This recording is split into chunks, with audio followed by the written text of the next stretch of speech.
A few minutes earlier, Maya-maya biglang nasa dalampasigan kami nag-aabang ng sunset.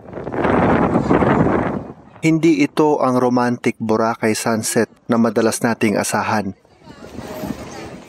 Yung bang pagbagsak ng araw na sikat dito sa Boracay. Pero iba ang planong ibagsak ng langit.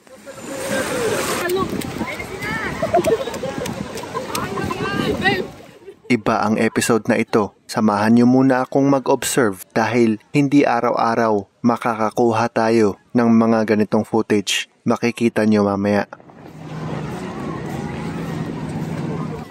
Normal pa ang lahat sa mga sandaling to. Nagtutuos pa sina Cristiano at Lionel.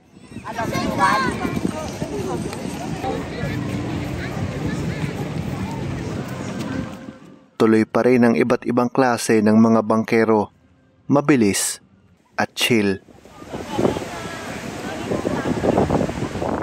Pero boom, ayan na. Nagmukhang Dunkirk o kahit anong Christopher Nolan movie ang Boracay sa mga minuto na ito.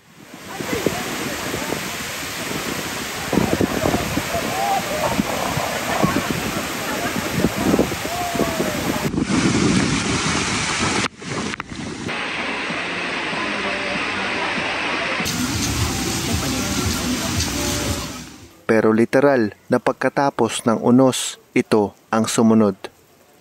Right on cue na wala bigla ang malakas na ulan para malapitan ng mga tao ito. Ang Boracay sunset.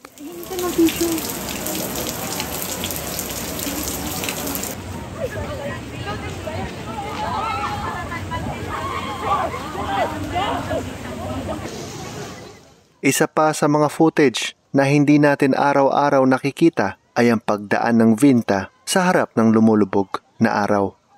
Sulit ang paghintay.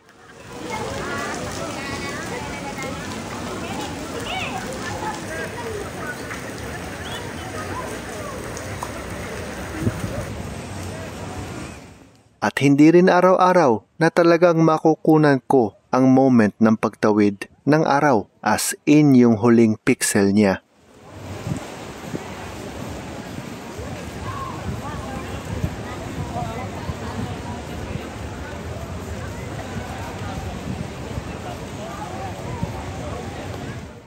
Bye for now, Boracay.